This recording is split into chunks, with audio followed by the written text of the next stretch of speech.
j'aimerais bien l'agrandir, mais malheureusement, dans nos régions, le prix des terres est abominable, donc ça me paraît difficile d'augmenter la superficie. Mais peut-être un peu chercher la diversification, faire un peu de vente de légumes en vente directe par exemple, ou changer, mettre une nouvelle spéculation dans la ferme. Je ne sais pas encore. J'ai conservé les secteurs que j'avais dans la ferme familiale. Mes parents s'étaient dirigés dans le lait, la viande et un peu de céréales. Ils avaient un peu de betterave aussi. J'ai toujours continué ces secteurs. J'ai essayé de les agrandir parce qu'il a fallu évoluer. Je crois que les fermes qui n'ont pas évolué, que ce soit en superficie, en production de lait, en production de viande, sont trop petites aujourd'hui et n'ont pas su faire face. Donc il a fallu s'agrandir. Mais je voulais garder tous les secteurs et j'en ai même créé de nouveaux, quoi. Faire de la vente directe à la ferme, se diversifier, quoi. Faire plusieurs produits, par exemple faire une spéculation viandeuse et une spéculation laitière et transformer les produits et les ventes en vente directe à la ferme. Comme ça on met une valeur ajoutée sur nos produits et enfin ce sont les produits du terroir. Depuis quelques années maintenant, on fait l'engraissement de taureaux issus de notre exploitation. Donc ce sont des taureaux qui repartent directement dans la filière bio. Et alors depuis 2 ans maintenant aussi, on développe une petite filière de poulets de chair en vente directe. On travaille sur à peu près 700 poulets pour l'instant par an.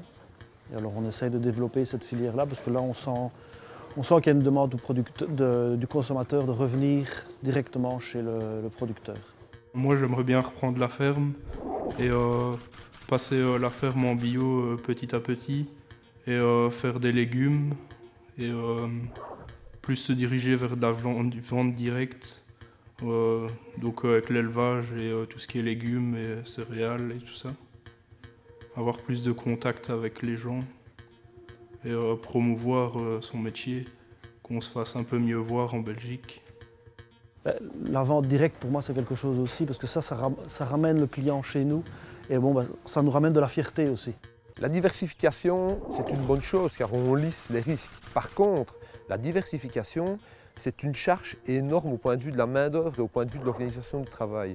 C'est-à-dire que quand on a un métier, je dirais, donc toujours dans l'agriculture, je parle dans l'agriculture, mais une production à réaliser, c'est bien plus facile d'organiser, c'est bien plus facile de faire son travail quotidien avec une unité de main-d'œuvre. À partir du moment où on a plusieurs productions, on multiplie, parce que la diversification c'est quand même la multiplication des productions, la charge en main-d'œuvre et en organisation du travail devient très difficile et quelquefois ingérable. Il ne faut pas rester les yeux fermés, il faut s'ouvrir, il faut se diversifier.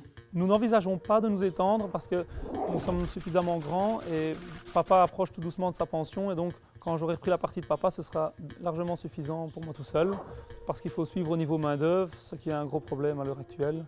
Ici dernièrement, on a eu un nouveau secteur, c'est la volaille. La volaille, je peux utiliser mes céréales. J'ai les fientes qui viennent après, que je peux remettre sur mes terres, ça fait un tout, quoi. Je ne suis pas hors sol, mais maintenant pour ça il faut aussi les terrains qui vont avec, donc ça forme un tout, quoi. Parce que l'objectif premier de mon père, ça a été d'amener toute la structure d'exploitation qu'il y a pour le moment, toutes les vaches, tous les bâtiments, toutes les surfaces qu'on a pour le moment. Maintenant, moi, mon objectif à moi, c'est de perfectionner tous ces éléments-là, quoi. Pouvoir dire il faut faire ça pour qu'il y ait ça, et faire augmenter la production en faisant ça et ça comme paramètre. C'est toute une réflexion à avoir autour.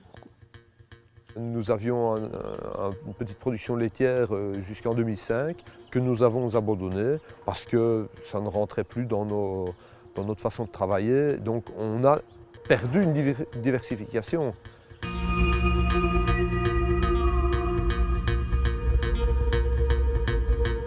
Je pense que la chose la plus importante, et je crois que c'est dans tous les métiers, c'est de ne pas avoir des visières et de se remettre en question. Comme dans d'autres métiers, à un moment donné, on ne sait pas faire une carrière professionnelle avec la même ligne de conduite et faire comme les parents faisaient. C'est fini. Il faut de temps en temps se remettre en question et voir les choses autrement, travailler différemment, investir différemment.